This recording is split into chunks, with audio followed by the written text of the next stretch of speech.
Greetings, owners of fine luxury cardboard rectangles, and welcome to the product analysis for the Merfolk versus Goblin Duel decks. Let's talk about what you get in here, what they are, and if it's worth your time. Pretty simple breakdown, guys. The thing I like about these products is super straightforward. They're straight up two decks. That's what you're getting. You're getting two 60-card decks. One is a Merfolk deck, one is a Goblin deck. This is designed to basically tie in to the 25th anniversary of Magic, so they've chosen two of the most iconic races from Magic's history.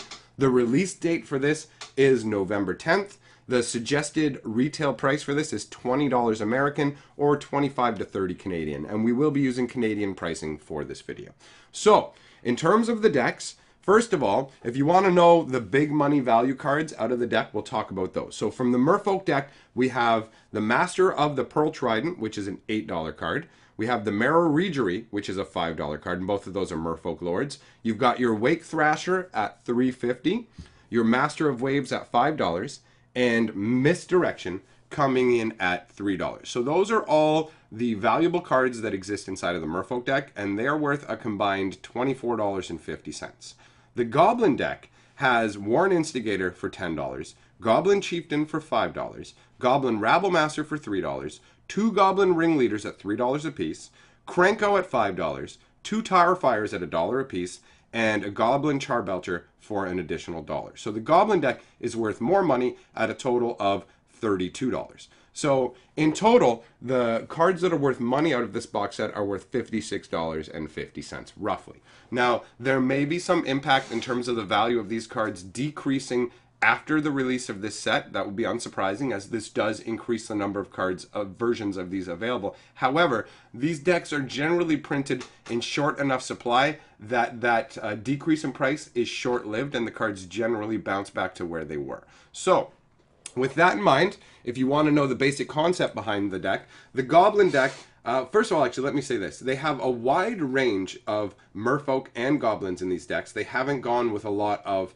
four of, so it's not four of this, four of this, four of this. It's a lot of one of. So you're getting to see a lot of variety in terms of Goblins and Merfolk, which I really appreciate with something like this. It should be used to showcase a bunch of different cards. It's not meant to be some particularly hardcore tournament deck, right? It's meant to be, here's a Merfolk versus Goblin experience. Now, the Merfolk deck has a little bit more subtlety to it. It uses things like unblockable to get around the Goblins. Like, you can give your creatures Island Walk and turn some of their lands into islands, or you can straight up grant unblockability to your creatures to get through. And so it's basically swinging by with evasion and card draw seem to be the main focuses of the Merfolk deck. Whereas the Goblin deck is just brute force and burn. It creates a whole bunch of little tokens and wants to run over the Merfolk deck.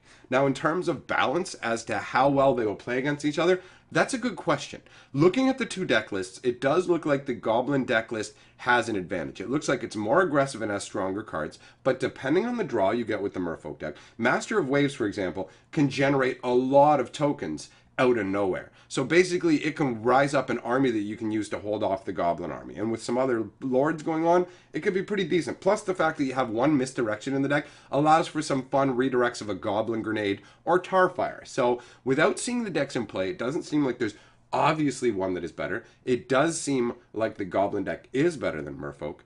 In terms of recommendations on this product, it is an absolute solid yes for me. I mean, you get more than double the value of what you're paying for just in terms of the singles that you get from it. On top of that, you are getting two fully constructed decks that are ready to go that can be played against each other. And on top of that, they haven't released the artwork for these yet because this was spoiled ahead of time. We got this info faster than we were supposed to. So we don't have information about all the alternate art cards that will be showing up in here. But some of the cards in these decks will have alternate arts as well, which is cool, not just because you get new artwork, but in some cases, it does add value to those other versions of those cards. So it may turn out that some of the cards in these decks that I haven't mentioned end up having value simply because they have new and better artwork. So you want to bear that in mind as well. But in terms of whether you should buy this, I give it a solid yes. I mean, $20, $25, or maybe $30, depending on where you are, is going to get you two full-on solid decks that are ready to go and more value than you paid for. This is a great way to get a lot of these singles, and some of these cards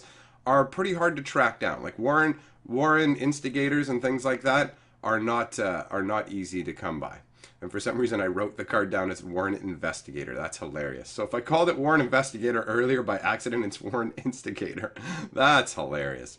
Okay, so that wraps up the very simple product analysis. It's totally worth grabbing this one, unless you absolutely have no interest in Goblin or Merfolk and wouldn't play the decks. Otherwise, an absolute thumbs up. So thanks for swinging by and checking out this very short product analysis for this very small product. See you next time. Monkey here, or Kyle here at Stone Monkey Productions. Love you motherfuckers. Brought my woman in for this one. And together, we are the sixth color of magic.